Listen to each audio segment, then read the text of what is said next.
when he was at a conference in the mid-1990s, had someone come up to him and hand him this skull. I held this skull in my hands. It's called the Star Child skull. It's very, very strange. If you notice, there is no bump on the back of the head. It goes down on a very interesting slope angle that's totally different than our skulls. Now here's a pretty gross looking thing. This is a forensic reconstruction, whoa, of what this guy looks like as you put the jaw back on, which they found, the top of the jaw. You put the facial muscles back on, just like you would do if you found a skull. These guys are real. You can see that when you finish building him, he looks just like an extraterrestrial. I guess the question then would be then, well, okay, if there were these ancient astronauts, as they call them, in our distant past, did they all leave? Or are some of them still here? How do you answer that? Well, it's real simple. You look at, truthfully and clearly, at human history. If, as we're taught in school, we're the product of just a slow evolutionary climb from cavemen to hunter-gatherers to city-states to nations to empires, you know, as we're taught, then that should be our history and there shouldn't be anything else there. But if you look carefully, you'll find that from the flying boats of the ancient Egyptians to the dragons of the Chinese to the Dogon tribe in Africa that talks about the people come from Sirius, and you talk about the Aborigines in Australia that talk about the gods, you talk about the Aztecs and the Incas that talk about the gods from the sky, and then you bring it right on up to the UFO, to the cattle mutilations, to the crop circles, to the abductions. Somebody's still here. There's recruitments where certain individuals are picked to participate in projects and to be a part of particular agendas. I have an experience myself of being recruited to go off planet in 2006 to join a Mars colony, and so there's specific reasons why certain individuals are picked. And to get to the bottom of it is not the easiest thing because, I mean, you're unraveling a huge mystery. I mean, there's things like quantum access technologies that are used to target individuals. What I discovered in my recruitment process is something called looking glass technologies was used, and something called the Orion's Cube. These were names that were in the emails connected to how I was chosen.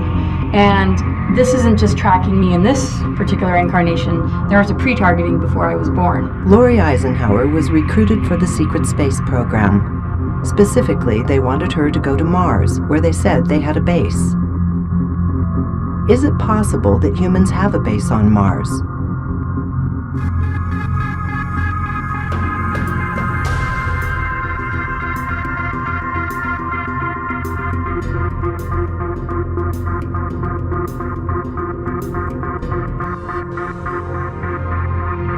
The Battle of Los Angeles, this is not Japanese technology. An object was tracked on radar coming toward LA.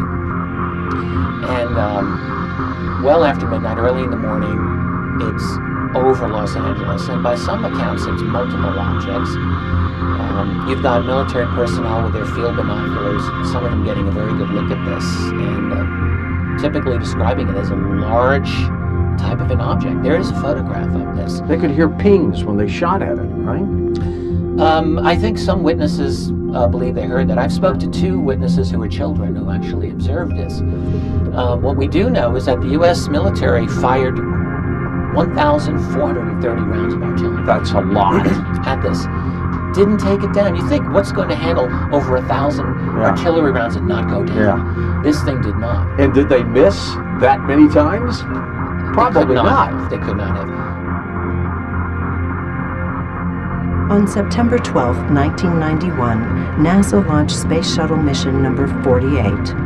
3 days into the mission, as they were deploying the Upper Atmosphere Research Satellite, something odd was caught on the shuttle's camera. What it shows is an object, probably a flying saucer technology, coming up over the horizon, traveling along the horizon. A bright flash goes off, the object is shot at, it actually comes to a complete stop, and then makes a 45-degree angle turn instantaneously, so fast that it basically would generate about 14,000 Gs, which is the equivalent of a 10-story building being dropped on top of you. And then there's a couple of streaks that go by.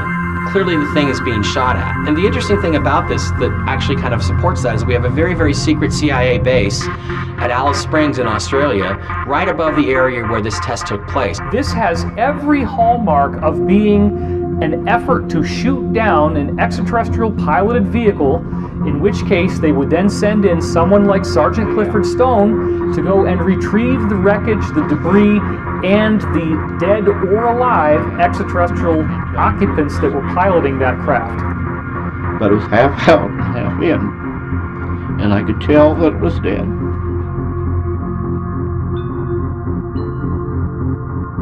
So I went to work then at Douglas, and I'm a draftsman for 2 weeks, and my chief, section chief, started through my background.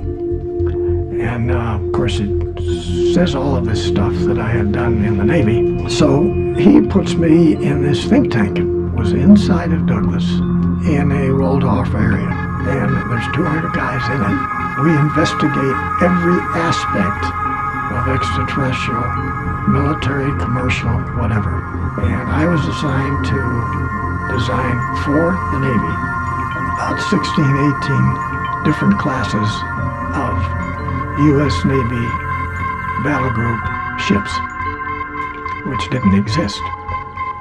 And these were, the larger ones were from 1 kilometer to 6 kilometers. These ships fly in space. They're spacecraft carriers.